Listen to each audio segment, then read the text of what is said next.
Hello, everyone, and welcome to Pat's Movie Mania. I believe this is Volume 8. This is a re-recording because the last two we messed up, so we're starting over here on Volume 8 because we didn't have any audio the last time. So this will get us up to date. So we're going to do our two movies, do our top 10 list, which this year is 1985, and then our director's spotlight, which this week features Henry Jaglom. So let's get going. And the first movie we're going to review today is the recent release Pressure.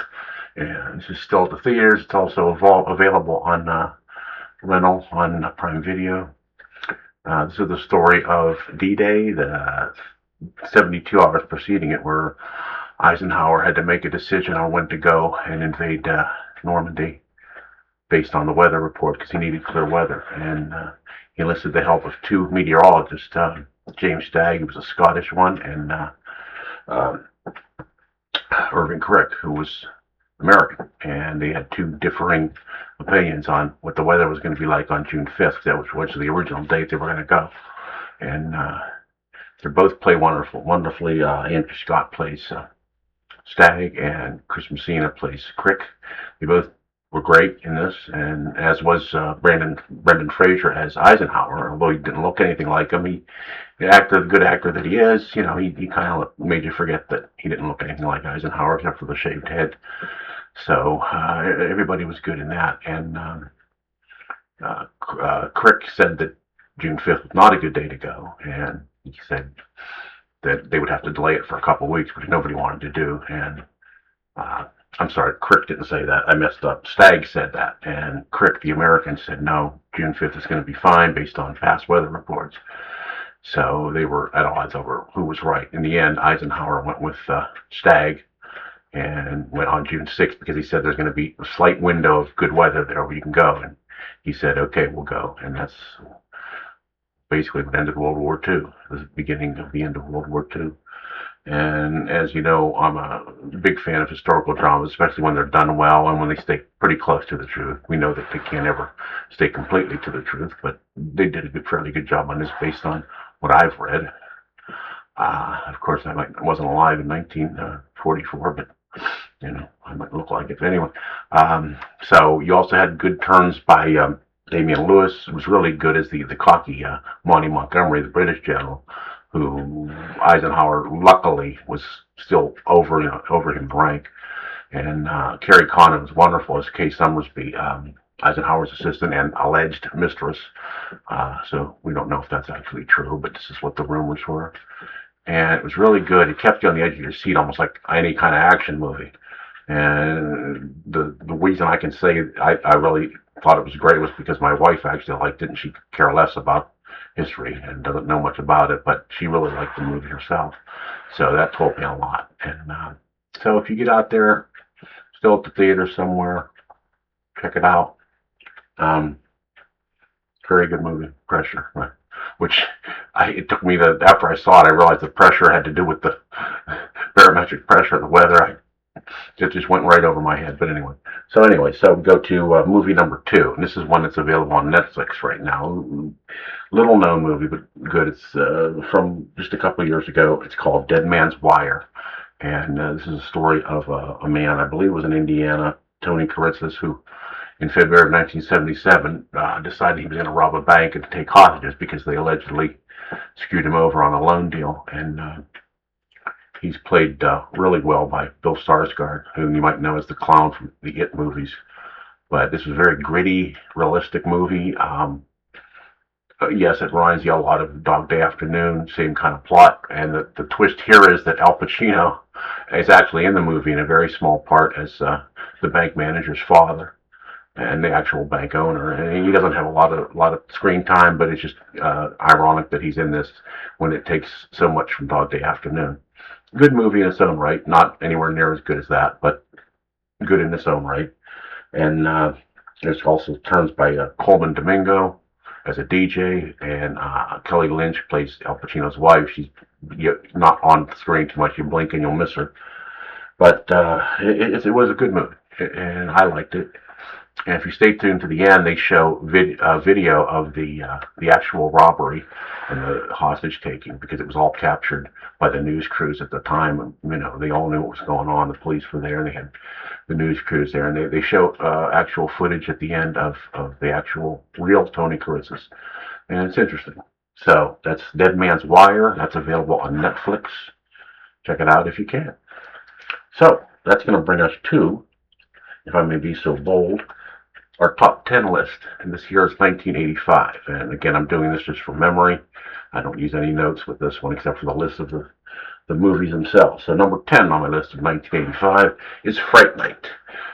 This is a comedy horror movie starring William Ragsdale, Roddy McDowall, Amanda Bierce, and it's Chris Sarandon plays a vampire who gets into the house, and of course the kid knows that he's a vampire, and nobody else believes him. But there's a lot of comedy in it also. Roddy McDowall is hilarious as a TV horror movie host, and the irony about this movie is, as I remember it, back in 1985, was the first movie I took my ex-wife to, and like our second date. But anyway, that's just a personal note. Fright Night, and this is only available on AMC if you have that. Their streaming service, and you might find it on YouTube too if you're lucky. So that brings us to number 9, another lesser-known movie called Heaven Help Us, and this is a movie of a Catholic boarding school or Catholic prep school in the 50s, 60s. I'm not sure. It was late 50s, I think it was early 60s, and Kevin Dillon, Mary Stuart Masterson, Donald Sutherland, Wallace Shawn, Stephen Jeffries, good cast of those people from 1980s, early to mid 80s, and very funny movie. Captures the time and place well. As you know, I'm always a stickler for that. You know, if you're going to do a movie that takes place in a certain time, make sure it looks like that. You know, don't have 2-liter bottles of Pepsi sitting around, as I've heard they've done sometime. And Heaven Help Us. This is available on Cinemax if you have that. It's about the only streaming service that I don't have. So check it out. Which brings us to number 8, the definitive teen John Hughes movie, The Breakfast Club. And this is a movie that, if you ask me, probably would never get made today. But, you know, kids, five, 6 kids sitting in detention on a Saturday morning and just basically talking and relating to each other. And just vintage John Hughes, a lot of funny stuff in it. A cast is the who's who of the Brat Pack in those days. Judd Nelson, Emilio Estevez, Anthony Michael Hall, Ali Sheedy, Molly Ringwald. The teacher is played by the late Paul Gleason, who actually did a turn as the same character in Not Another Teen Movie, which was a spoof of these kind of movies. And he was wonderful in it as the meanie. But one of Judd Nelson's best early roles. And they were all good. Ali Sheedy played a weirdo, and it's just, even though if you're not a teenager, you're going to enjoy it. This is what movies were like in the mid 80s for the younger generation, which I guess I was still part of back then. And that is available on Netflix. So if you haven't seen The Breakfast Club yet, oh, there goes the cat. Check it out on Netflix. Good, funny movie. Which brings us to another Brat Pack movie, number 7, which was released probably just a few months later, St. Elmo's Fire. I saw this at the Boardman Plaza Theater. This no longer around, probably right before it closed. And this is a story of not teenagers, but early college graduates, kind of trying to find their way in the world. Again, the Brat Pack. Rob Lowe, Judd Nelson again, Ali Sheedy again, Mare Winningham, Emilio Estevez again, Andy McDowell, and each character has their own story, and it plays out pretty well. The theme music is great. As you look back, it's again a kind of movie you wish they still made these days, but you're not going to see it. So, St. Elmo's Fire, this is only available on rental. Most of these are this year. Don't ask me why, but they are. So, not too many on streaming services this month, but they're always out there somewhere if you look hard enough. which brings us to number 6, Steven Spielberg's The Color Purple, which at the time was a very controversial movie, and it tells the story of poor black people in the South in the early 1900s. Danny Glover, Whoopi Goldberg, plays the lead as Silly, and the things she has to give up her kids at the beginning, and spoiler alert, she gets them back at the end, but in between there's quite a lot of good sequences, and that, as Spielberg is usually known for. And some people didn't like the movie. Some people thought it might have been a bit racist. I myself thought it was stuck pretty well to the book by Alice Walker. So, good movie. Nominated for a lot of awards. Didn't win too many, as there was still the Spielberg bias back then. And it's also available only on rental. That's The Color Purple, number 6. Which brings us to number 5, one of my personal guilty pleasures, which isn't really a guilty pleasure because it was a funny movie by a lot of people's standards. That's Pee-wee's Big Adventure, starring Paul Reubens and his alter ego as Pee Wee Herman. If you watched his Saturday morning TV show, Pee-wee's Playhouse, and you were a fan, you're going to love this movie because he plays the same character, of course, and a lot of funny stuff in this. Just basic comedy movie, no hidden agendas or anything in it, and he's an acquired taste. So remember that if you go to see it. There's a scene where he's looking for his lost bike at the Alamo. It's just one of the most hilarious scenes I ever saw filmed, but just thinking about it makes me laugh. But so Pee-wee's Big Adventure, again, only available on rental. Which brings us to number 4, one of the biggest movies of that year, Back to the Future. The time-traveling comedy with Michael J. Fox, where he's a kid in present day and goes back to the late 50s, early 60s, meets his own parents and has to keep them together so that he actually exists, which, if you're a fan of time travel movies or books, all the things, the way that works. It doesn't really make any sense, but, that's what they are. And there goes the cat. Oh, we got both cats in here now. So, Michael J. Fox, Christopher Lloyd, hilarious as Doc Brown, Leah Thompson, Crispin Glover, I thought was great in this. He didn't even play a weirdo. He just played a normal father. And who else is in it? I don't know. It's just got a lot of good stuff in it. Tom Wilson, who is funny in his own right, as Biff, the villain, who gets his just desserts at the end.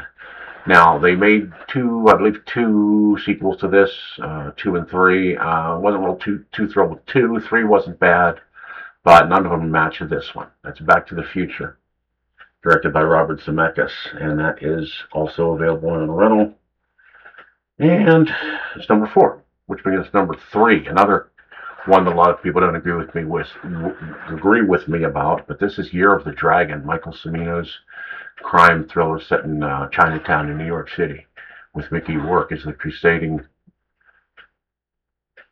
policeman or detective or whatever he was, trying to stop the gangs in Chinatown and not having an easy time of it. A lot of good action, very violent, gritty again, and the actors were great. I thought this was one of Mickey Rourke's best roles before The Wrestler, and John Lone, just amazing as the head Chinese gang leader. John Lone's the kind of actor that when you watch him, you wish he was in so many more movies because he really hasn't been in that much. So he's not that much mainstream stuff, and he really did a great job in this. Year of the Dragon, 1985, number 3 on my list, available only on rental again. So we got 2 left. Let's get to number 2, another guilty pleasure. This is one of Martin Scorsese's lesser movies, but not lesser in a way that it wasn't that good, but just that it wasn't a big gangster epic, and that's After Hours, starring Griffin Dunne as a worker bee in New York City who goes downtown for a date, and it doesn't go too well, and he's just trying to get home, and he can't do it, and in trying to get home, he meets a lot of weird people, as we know New York City is full of. And what makes this so great, in my opinion, is that not only that it was funny, is that all of the people he met in the movie were played by great actresses or actors. You had Rosanna Arquette, you had Terry Garr, Catherine O'Hara, John Hurd, and everybody had their own little quirks. especially Catherine O'Hara and Terry Garvin. That's beside Cheech and Chong are also in it at the end. Verna Bloom toward the end was in it also. And Griffin Dunn was just perfect in the role. You can't imagine anybody else playing this. Uh, Again, Martin Scorsese, After Hours, available only on rental. Which brings us to my number one song, number one movie of the year, and that is Albert Brooks' Lost in America, which I thought was one of his best movies. He's done a lot of good stuff, but this one really took the prize in my opinion. It's about a yuppie couple who, after he loses his job, which that scene is really good in its own right at the beginning, they decide to liquidate and travel across country in a Winnebago type vehicle. Unfortunately, they stop in Las Vegas, and he finds out that his wife has had a gambling problem, and she gambles away all their money in Vegas. So they have to start over with basically nothing, no job, no money, whatever. And again, in an After Hours similarity, they meet a lot of people on the way, and they settle down in Arizona, in northern Arizona, in a small town, and become those kind of people. And then they decide to give it up and go back to New York, where he had got a new job that he didn't want to take from Los Angeles. So, if you're a big fan of Albert Brooks, this is one of his best efforts. Julie Haggerty is perfect in the role, as she usually is in those kind of roles, the quirky person. And you have the late Donald Gibb in it. Michael Green plays Albert Brooks' boss at the beginning in a really funny scene. And it just goes through a lot of stuff. And there's a bit in Las Vegas with Gary Marshall that is just a standout, where he tries to get the casino manager to give them their money back, which of course we know isn't going to happen. So that's my number one movie of 1985, Lost in America, again only available on rental. So that's our list for this week. So now we're going to our director spotlight, which this week features Henry Duglon, who recently passed away, and he makes a lot of movies. They're mostly about movie making themselves, kind of, I don't want to call him a poor man's Woody Allen, but that's what his movies remind you of, but he's not a poor man's anything. His movies are good. They're low key. They're, I don't want to use minimalist, but independent kind of movies. And Festival and Con is probably one of his best known. Uses a lot of foreign actors. He usually puts himself in a plum role. And it's just a different kind of director. Hollywood, Venice /Venice is one of his better movies. He either takes place in Venice, Italy, and in Venice, California. And again, about actors and film festivals and that kind of thing. And you can tell he really knows his business, because he's in the business, and that's what he makes movies usually about, or he made movies, I should say. Like I said, he recently passed away. But anyway, that's Henry Duglon. If you see any of his movies anywhere, I would say watch it if you are a movie aficionado, like I consider myself to be. And that's pretty much it for this week. So, sorry we're a day late this week, but circumstances happen, and that's how it is. So we'll be back next week. Until then, have some popcorn for me.